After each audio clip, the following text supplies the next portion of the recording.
I do. I mean, I couldn't do it. So I wrote this down for me because I didn't want to miss stuff. These good stuff. It's what came to my heart.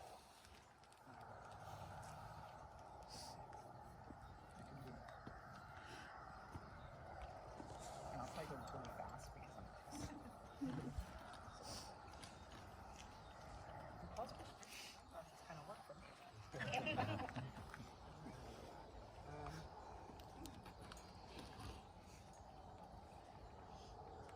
Thank you all for sharing this with us. The hardest thing I've ever done this will be the hardest thing I've ever done after a good talk with Pastor Ty, I realized I would regret not taking this moment to share the celebration and memories of Paul. Where to start? Paul was a super humble guy. He really was, and yet so larger than life. He loved us all so much, is where I'll start, and that's where I'll end.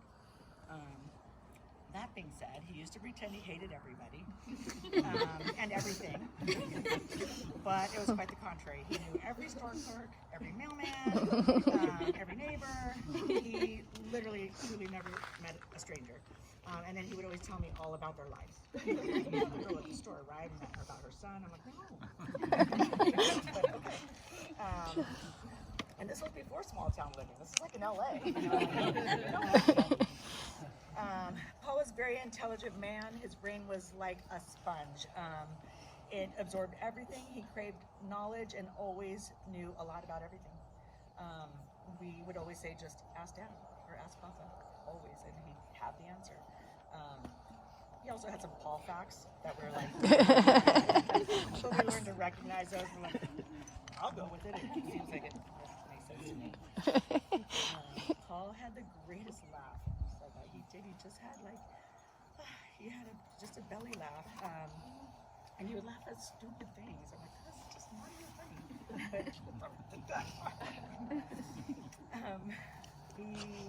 Oh gosh, I'm lost. Let's see, for his laugh, I'm sorry, silly things. He loved his dog. It's okay, Stella. She's locked up. She's locked up. Right? He loved his dog like no other and would tell her every day. He loved P-51 Mustangs and air shows and Star Trek and Star Wars. He would watch True Lies every single time it aired. Every time.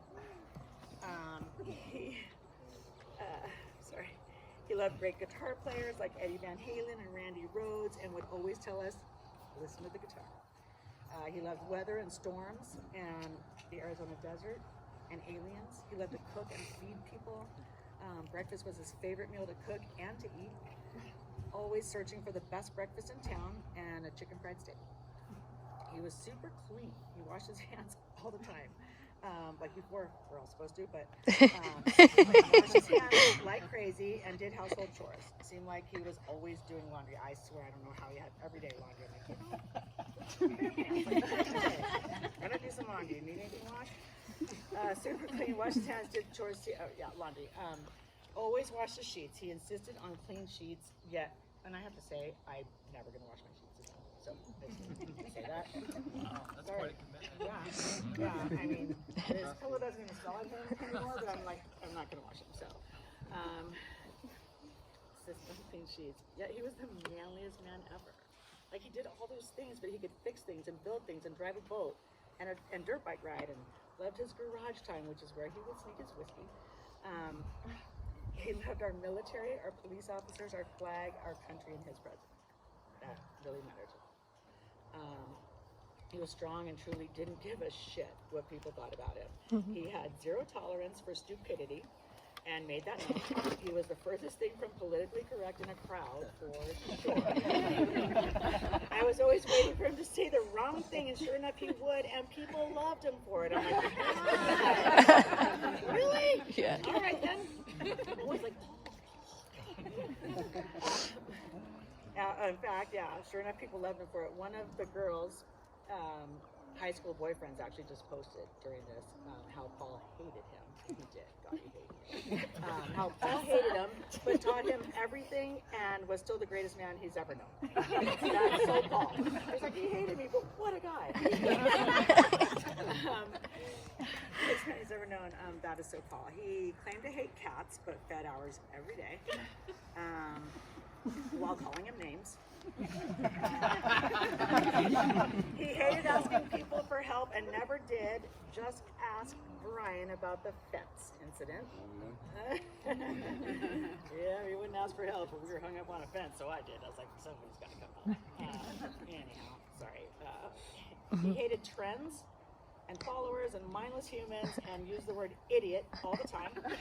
He hated the city and crowds and repetitive dance music. He hated to dance, but would occasionally give in and was ready to maybe learn some country style. He hated Journey because us girls overplayed it. He hated the Beatles and the Who. We had that in common. He didn't care for my 70s music, but he would tolerate it because it made me happy. He hated that I liked depressing songs. You should see me now. We never stayed mad at each other. We kissed good morning and good night every day, and hello and goodbye. We loved and liked each other, and we're best friends. He loved his children and grandchildren with all his heart, and I know they, just like me, were always craving that Paul recognition because he was not the everyone gets a trophy. So when you got one, it was the best feeling. There are so many parts of our story and so many stages of living it. The Paul today who loves quiet and country and small gatherings and wide open spaces, used to roadie for a band, wear hot pink shirts, spend every weekend in Hollywood, go to every concert with me, and sneak us backstage. We took road trips to Havasu with a car that might not make it, a swimsuit, and a shitload of cassettes. We were young and wild and in love, and have stories that probably should not even be told, but likely will be. Get some tequila. It's all coming out. I heard you say once the pastor leaves, I'll let you know. Yeah. We grew up together, and I thought we'd grow up together. My heart is so broken. I miss you so much. I'm so grateful for every minute of every day that we had together, especially our short time here in Texas. His dream finally came true, our dream. All the life boxes were checked.